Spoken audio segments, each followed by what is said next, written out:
Hello बच्चों, मेरा नाम है मोहित और आपका स्वागत है हमारे यूट्यूब चैनल हिस्ट्री चैंपियन के अंदर। तो जैसा कि आप जानते हो, आपका जो न्यूट्रिशन एंड हेल्थ और फिटनेस से संबंधित जो पेपर होने वाला है कल, उससे संबंधित मैं आपके सामने महत्वपूर्ण प्रश्न लेकर आया हूँ। तो सबसे पहले आप बतन बात करेंगे क्या कैसे कैसे पैटर्न होएगा, फिर हम अपन एमसीक्यूज भी सोल्व करने की कोशिश करेंगे। तो चलो सबसे पहले बात करें अपन सिलेबस की। तो 50 नंबर का जो पेपर आएगा सभी एमसीक्यूज टाइप पेपर होंगे। ठीक है, 1 घंटे का आपका पेपर होगा। इस पेपर को पास करना आपको अनिवार्य है। ठीक है, जैसे हिंदी इंग्लिश का पेपर पास करना आपको अनिवार्य होता है, उसी तरीके से इस पेपर को भी पास करना आपको अनिवार्य है। और इसको पास करने के लिए आपको कितने नंबर चाहिए? टोटल 20 नंबर चाहिए।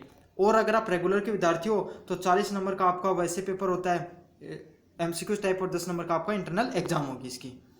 ठीक है, तो चलो शुरू करते हैं अपन पहला क्वेश्चन। इससे पहले आप चैनल को सब्सक्राइब कर दीजिए और वीडियो को लाइक कर दीजिए। पहला क्वेश्चन है शारीरिक स्वास्थ्य क्या है? तो शारीरिक स्वास्थ्य क्या होता है? शरीर की प्रणालियों को कुशलतापूर्वक काम करना। तो शरीर की जो प्रणालियां हैं उनको कुशलतापूर्वक काम करना ही शारीरिक स्वास्थ्य का कहलाता है। मतलब अपना शरीर अच्छे से कार्य करे, वही शारीरिक स्वास्थ्य है। फिर बात करें क्वेश्चन नंबर 2 की तरफ। शारीरिक स्वास्थ्य के लिए कुशलता का क्या मतलब है? तो इससे क्या मतलब होता है शारीरिक स्वास्थ्य के लिए कुशलता का? दैनिक गतिविधियों को कम से कम प्रयास के साथ करना। मतलब आप जल्दी से भी किसी काम को कर लेते हो तो इसका आपके शरीर वो बहुत अच्छा है। फिर बढ़ते हैं 3 नंबर क्वेश्चन की तरफ। शारीरिक स्वास्थ्य का क्या महत्व है? तो शारीरिक स्वास्थ्य का क्या महत्व है? दैनिक जीवन की गतिविधियों को कुशलतापूर्ण करना। मतलब आप जल्दी से कर लेते हो काम को, वही बात है। आप पढ़ेंगे 4 नंबर क्वेश्चन की तरफ। शारीरिक स्वास्थ्य के प्रमुख भाग कौन कौन से हैं? तो कौन से हैं इसमें? प्राण और अंग। तो शारीरिक स्वास्थ्य के प्रमुख भाग हैं वो हैं प्राण व अंग। अब बढ़े 5 नंबर क्वेश्चन की तरफ। शारीरिक स्वास्थ्य के कौन कौन से घटक कुशलता में महत्वपूर्ण है? तो कौन से इसमें से? खान पान है हो गया, फिटनेस व्यायाम हो गया, योग और मेडिटेशन हो गया। तो इस क्वेश्चन का जो सही आंसर होगा क्या? ऑप्शन नंबर द होगा। अब बढ़ते हैं 6 नंबर क्वेश्चन की तरफ। शारीरिक स्वास्थ्य का सही स्तर क्या बताता है? तो शारीरिक स्वास्थ्य का सही स्तर क्या बताता है? आपकी अच्छी फिटनेस के बारे में बताता है।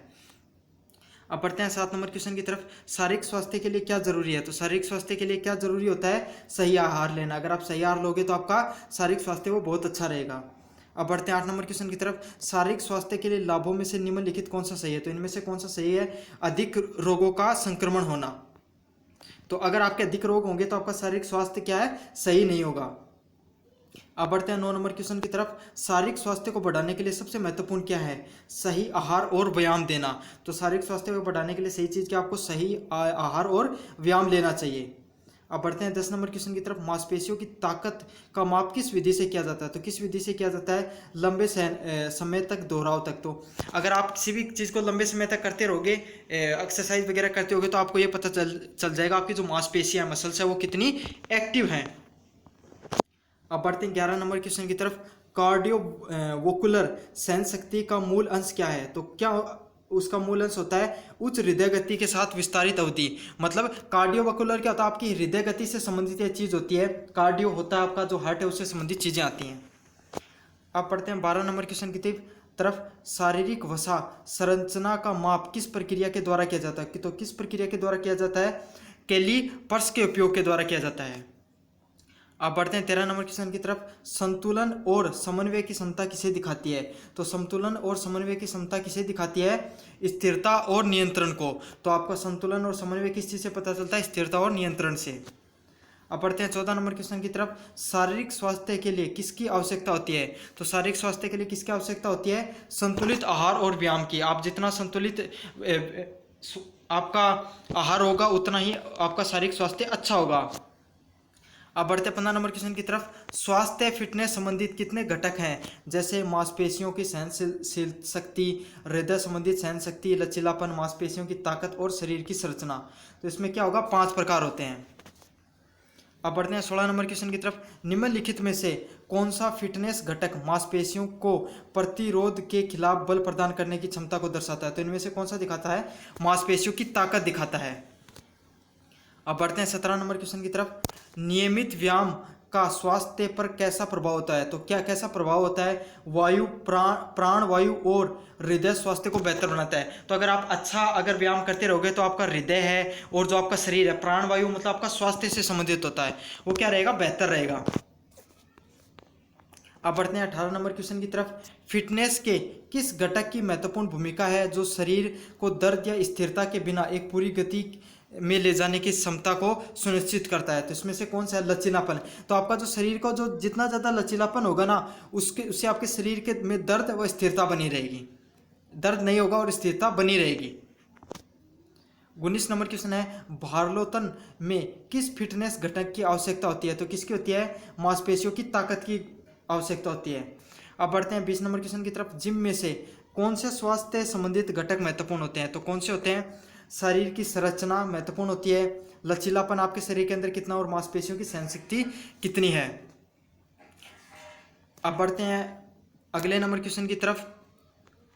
पोषण का मुख्य स्रोत क्या है? तो पोषण का मुख्य स्रोत क्या होता है? फल व सब्जियां, अनाज व अनाजीय पदार्थ व खाद्य सामग्री। तो पोषण में सभी की सभी चीज़ें होनी चाहिए, मतलब खाद्य सामग्री होनी चाहिए, अनाज भी होना चाहिए और फल सब्जियां भी होनी चाहिए। अब बढ़ते हैं 12 नंबर क्वेश्चन की तरफ। पोषक तत्व में से कौन से तत्व है हड्डियों और दांत के लिए महत्वपूर्ण है? तो हम सब जानते हैं अपनी हड्डियों के लिए सबसे महत्वपूर्ण कौन सी चीज़ होती है? वो होती है कैल्शियम होती है। अब बढ़ते हैं 3 नंबर क्वेश्चन की तरफ। पोषण की प्रक्रिया में अंतिम उत्पाद क्या बनता है? तो अंतिम उत्पाद क्या बनता है? मल। तो अपन खाना पीना खाते हैं तो लास्ट में उसका जो अवशिष्ट बचता है, तो वो अवशिष्ट क्या होता है? मल होता है। अब बस पहुंचते हैं 4 नंबर क्वेश्चन की तरफ। पोषण के सामाजिक दृष्टिकोण में किसे साधुता कहा गया है? तो किसे कहा गया है? भोजन की स्वीकार्यता को।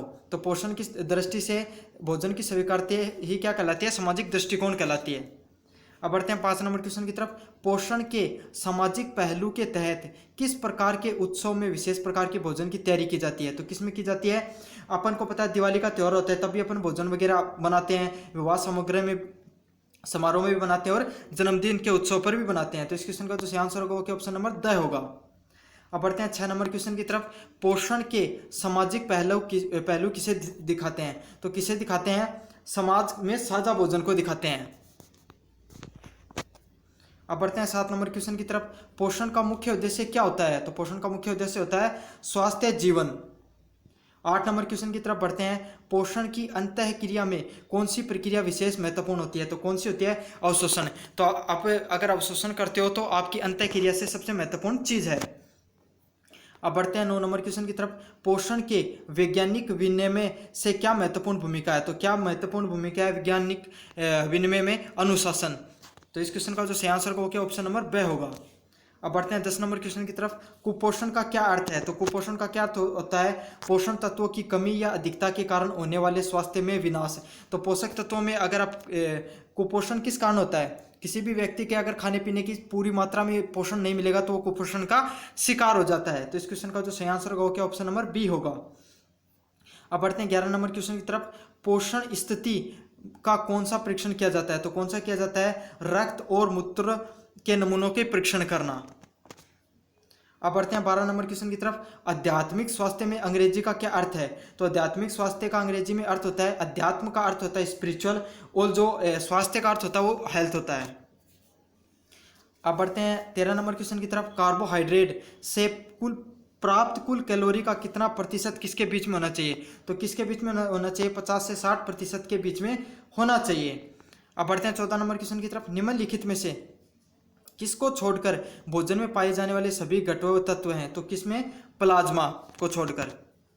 अब बढ़ते हैं 15 नंबर क्वेश्चन की तरफ। लार में मौजूद एंजाइम कार्बोहाइड्रेट को अब बढ़ते हैं 15 नंबर क्वेश्चन की तरफ। लार में मौजूद एंजाइम्स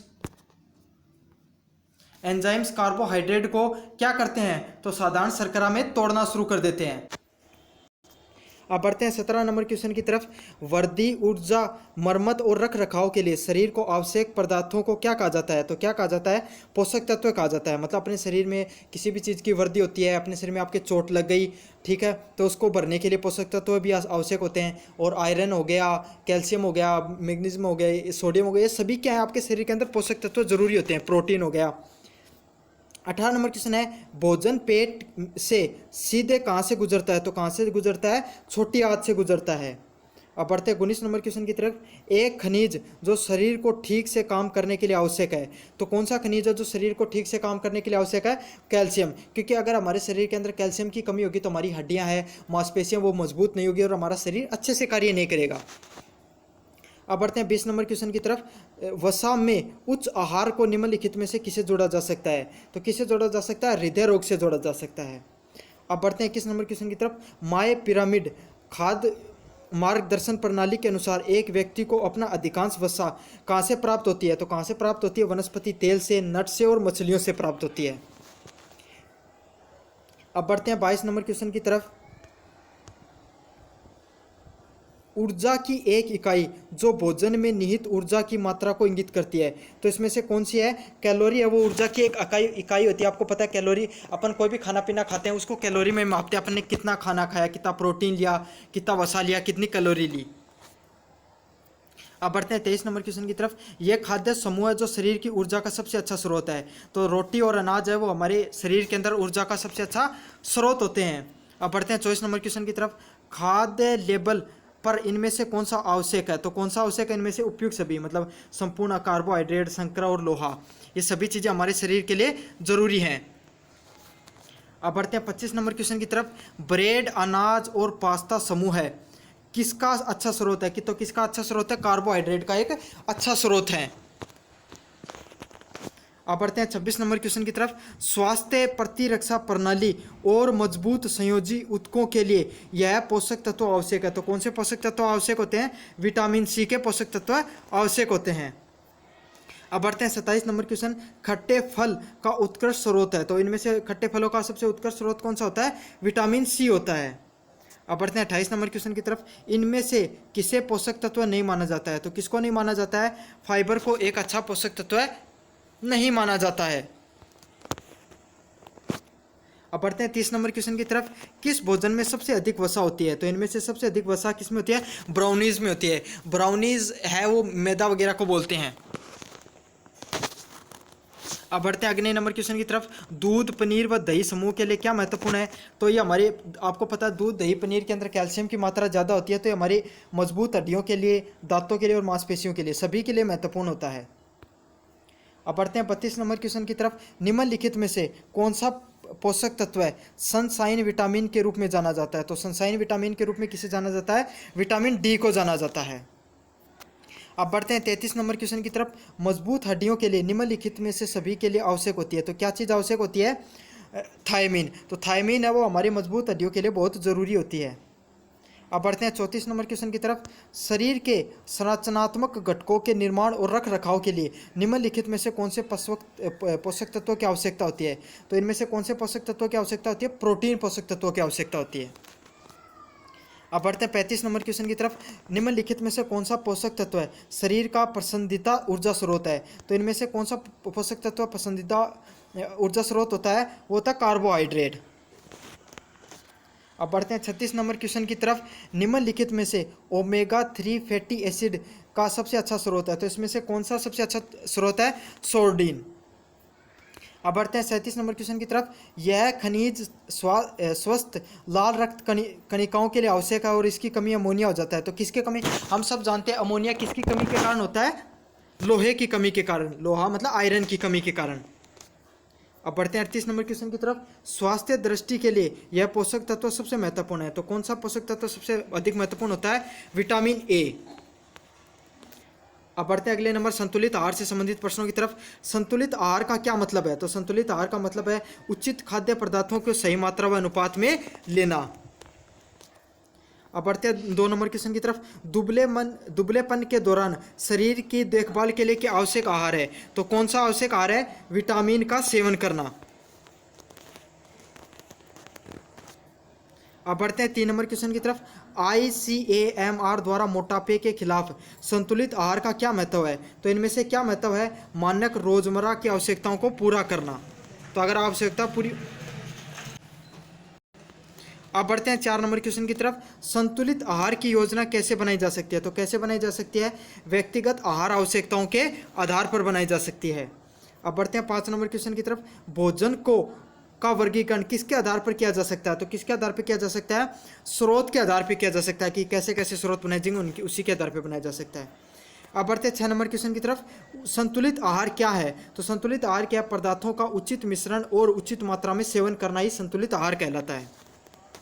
मतलब आप सही मात्रा में चीज़ों को खाते हो, जैसे आपने प्रोटीन सही मात्रा में लिया, कैलोरी फैट सही मात्रा में लिया, तो वही सब चीज़ संतुलित आहार में आएगा। ठीक है, अब बढ़ते हैं 7 नंबर क्वेश्चन की तरफ। संतुलित आहार की योजना में क्या महत्वपूर्ण है? तो क्या महत्वपूर्ण होती है? इससे व्यक्ति के सभी आवश्यक पोषक तत्व मिलते हैं। तो संतुलित आहार से व्यक्ति को क्या मिलते हैं? सभी पोषक तत्व मिल जाते हैं। अब बढ़ते हैं 8 नंबर क्वेश्चन की तरफ। संतुलित आहार की योजना कैसे तैयार की जाती है? तो कैसे तैयार की जाती है? व्यक्ति के उम्र, लिंग और काम की प्रकृति के आधार पर, तो आप कैसे काम करते हो उनके आधार पर तैयार की जाती है। 9 नंबर क्वेश्चन है, भारी शारीरिक काम करने वाले व्यक्ति को कौन से खाद्य पदार्थ का सेवन करना चाहिए? तो कौन से करना चाहिए? अनाज व अनाज से संबंधित खाद्य पदार्थों का करना चाहिए।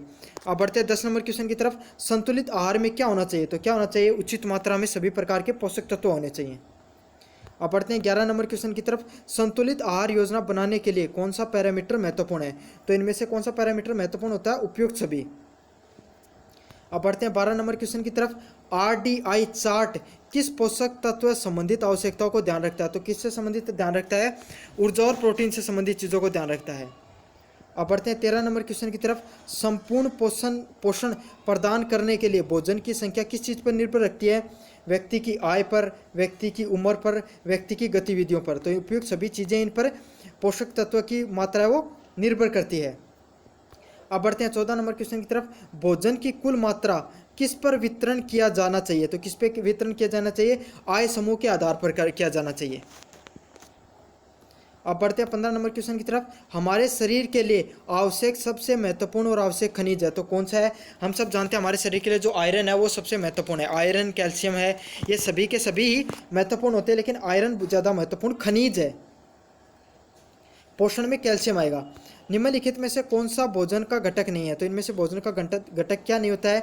संतुलित आहार। अब बढ़ते हैं 17 नंबर क्वेश्चन की तरफ। आलू, अनाज, फलियां, दालें, जई ये किस में समृद्ध होती हैं? तो किस चीज़ से समृद्धित होती हैं?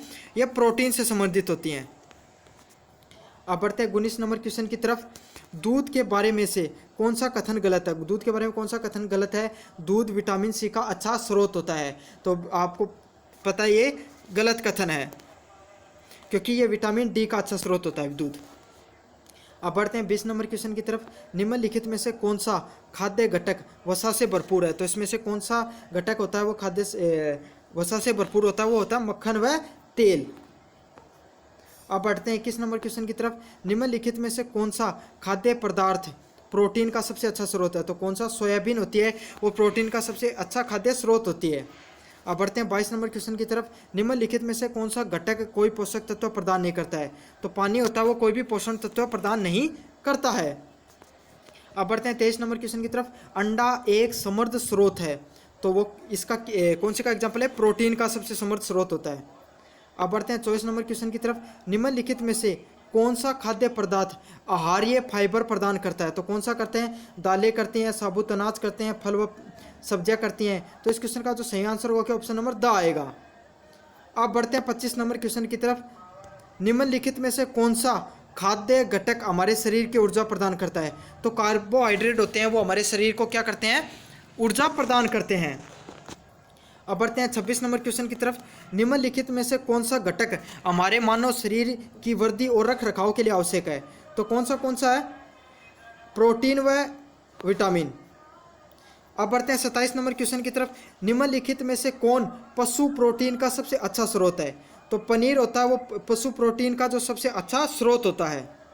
अब बढ़ते हैं 28 नंबर क्वेश्चन की तरफ। प्रोटीन की कमी से होने वाले रोग क्या कहलाते हैं? तो कौन से रोग होते हैं जो प्रोटीन कमी से होते हैं?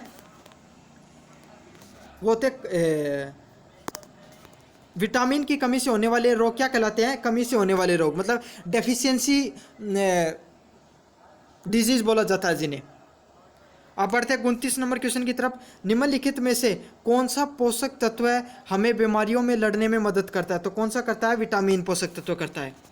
अब बढ़ते हैं 30 नंबर क्वेश्चन की तरफ। हमारे शरीर में पानी का कितना प्रतिशत होता है? तो कितना, 70% हमारे शरीर के अंदर सिर्फ पानी है, इसलिए तो बोला जाता है कि शरीर को आपको ना ज़्यादा से ज़्यादा पानी पीना चाहिए। अब बढ़ते हैं 31 नंबर क्वेश्चन की तरफ। कमी से होने वाले सभी रोगों को किसके द्वारा रोका जा सकता है? तो संतुलित आहार लेकर आपको जो कमी से होने वाले सभी रोगों को रोका जा सकता है। अब बढ़ते हैं 32 नंबर क्वेश्चन की तरफ। स्कर्वी किसकी कमी से होने वाला रोग है? तो किसकी कमी से होने वाला रोग है? विटामिन सी की कमी से होने वाला रोग है। अब बढ़ते हैं 33 नंबर क्वेश्चन की तरफ। विटामिन ए की कमी का कारण बनता है, तो कौन सा बनता है? रतौंधी रोग होता है वो विटामिन ए की कमी के कारण बनता है। अब बढ़ते हैं 34 नंबर क्वेश्चन की तरफ। निम्नलिखित में से कौन सा खाद्य पदार्थ आयरन से भरपूर होता है? तो हम सबको पता है पालक है, उसके अंदर सबसे ज़्यादा आयरन पाया जाता है। अब बढ़ते हैं 35 नंबर क्वेश्चन की तरफ। शरीर के विभिन्न कार्यों के लिए कौन सा लवण महत्वपूर्ण है? तो खनिज लवण है वो सबसे ज़्यादा महत्वपूर्ण होते हैं। अब बढ़ते हैं 36 नंबर क्वेश्चन की तरफ। जिस सब्जी में पानी होता है वह क्या कहलाता है? तो पत्ता गोभी में पानी होता है, बैंगन में, आलू में, तो सभी जो हरी सब्जियां होती हैं उनके अंदर पानी मौजूद होता है। तो इस क्वेश्चन का जो सही आंसर होगा ऑप्शन नंबर द होगा। अब बढ़ते हैं 37 नंबर क्वेश्चन की तरफ। आयोडीन की कमी किससे होती है? तो आयोडीन की कमी किससे होती है? जो आपके कंठ में है ना, जो रोग हो जाता है वो उस कारण होती है। अब बढ़ते हैं 38 नंबर क्वेश्चन की तरफ। अति पोषण का परिणाम स्वरूप होता है, तो अति पोषण से क्या हो जाता है? मोटापा। मतलब आप बहुत ज़्यादा फेट वगैरह, वसा वगैरह खाओगे तो आपको क्या हो जाएगा? मोटापा हो जाएगा बहुत ज़्यादा।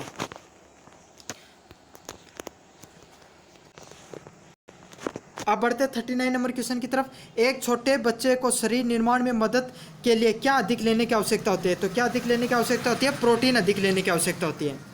अब बढ़ते हैं 40 नंबर क्वेश्चन की तरफ। निम्नलिखित में से कौन सा रोग विटामिन सी की कमी से होता है? तो कौन सा रोग होता है? जो स्कर्वी रोग होता है वो विटामिन सी की कमी के कारण होता है। अब बढ़ते हैं 41 नंबर क्वेश्चन की तरफ। लाल रक्त कोशिकाओं में हीमोग्लोबिन की उपस्थिति करने वाले को कौन से आवश्यक तत्व होते हैं? तो कौन सा होता है? लोहे के कारण। अब बढ़ते हैं 42 नंबर क्वेश्चन की तरफ। रिकेट्स किसकी बीमारी है? तो रिकेट्स किसकी बीमारी है? हड्डियों की बीमारी है। अब बढ़ते हैं 43 नंबर क्वेश्चन। मसोड़े और दांत को स्वस्थ रखने के लिए कौन सा विटामिन आवश्यक है? तो हम सब जानते हैं विटामिन सी वो हमारे मसोड़ों के लिए आवश्यक होता है स्वास्थ्य रखने के लिए। तो ये थे जो पार्ट फर्स्ट के जो महत्वपूर्ण प्रश्न। अगले प्रश्न है वो पार्ट 2 के अंदर आपको करा दिए जाएंगे।